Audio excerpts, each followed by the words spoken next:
আমরা মুসলিমরা একনিষ্ঠতার কৃত্রিম ধারণা তৈরি করেছি। আমি এটা মানতে পারি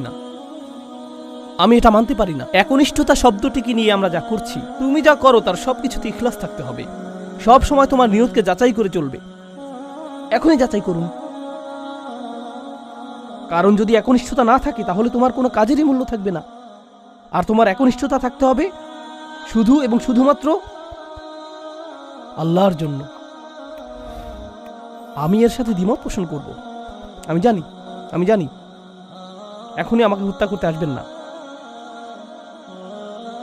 রাসূল সাল্লাল্লাহু আলাইহি সাল্লাম একজন মানুষের কথা বলছেন যে অনেক পাপ করেছে, অনেক পাপ। সে নামাজ পড়ে না, কিছুই করে না। একদিন সে হাঁটতে হাঁটতে একটি তৃষ্ণার্ত কুকুর দেখতে পেল। তৃষ্ণায় কুকুরটির জিহ্বা বের হয়ে আছে, আর লোকটি সিদ্ধান্ত নিল যে নিজে পান করার আগে সেই কুকুরটিকে পান করাবে। শীঘ্রই লোকটি মারা গেল, আর আল্লাহ তাকে জান্নাত দান করলেন। হ্যাঁ, আসুন ঘটনাটা খেয়াল করি। এই লোকটি, সে কি বিশ্বাসী? আমরা জানি না। সে কি নামাজ পড়ে? না।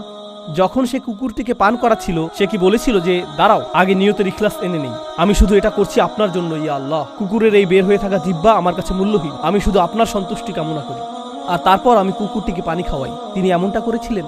তিনি শুধুই কুকুরটির জন্য খারাপ বোধ করেছিলেন এবং কুকুরটিকে পানি পান করিয়েছিলেন, তাই না?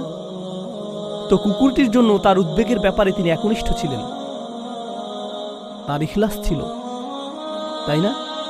এখানে এই ইমানদারটি তার লোকদেরকে ভালোবাসেন, কিন্তু তিনি কি বলেছেন যে এটা যদি আল্লাহর জন্য না হতো তাহলে আমি আমার লোকদের ঘৃণা করতাম। তিনি এজন্য তাদেরকে ভালোবাসেন কারণ তারা তারই লোক, আর এটাই তার লোকদের জন্য একনিষ্ঠতা। ইবাদতের ক্ষেত্রে আল্লাহর প্রতি আপনার একনিষ্ঠতা থাকতে হবে, আপনার পিতামাতার প্রতি আপনার একনিষ্ঠতা থাকতে হবে, শুধু আল্লাহর জন্য না, বরং এজন্য যে তারা আপনার পিতামাতা।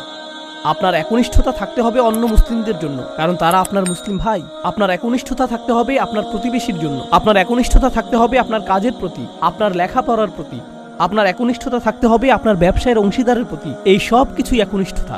আপনি কৃত্রিমভাবে এটা বানাতে পারবেন না। না, আমি তোমার বন্ধু হতে পারবো না, কারণ এটা আল্লাহর সন্তুষ্টির জন্য না। আমরা শুধু একসাথে বাস্কেটবল খেলবো, আর এটা আখিরাতে আমার কোনো কাজে আসবে না। আমি জানি না কে এই অদ্ভুত কথা আপনাকে শিখিয়েছে। যখন আপনি আপনার নিয়ত যাচাই করছেন বাস্কেটবল খেলায় বল ছোড়ার আগে, কারণ এতে কোনো ইখলাস নেই, এটা এইভাবে কাজ করে না। আমাদের নিয়তের পরিচ্ছন্নতা থাকতে হবে, এটা নিশ্চিত। আমাদের নিয়তকে পুনরায় যাচাই করতে হবে, এটা নিশ্চিত। একনিষ্ঠতার গণ্ডি আল্লাহর প্রতি একনিষ্ঠতার চেয়েও অনেক বেশি। এই একনিষ্ঠতা তার সকল সৃষ্টির প্রতিও প্রযোজ্য।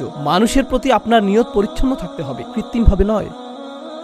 তো এই ছিল তার নিজের লোকদের প্রতি ভালোবাসা, এমনকি জান্নাতে যাওয়ার পরও। এখানে আল্লাহ আসলে বর্ণনা করছেন যে মানুষের প্রতি ভালোবাসা হলো জান্নাতি মানুষের গুণ।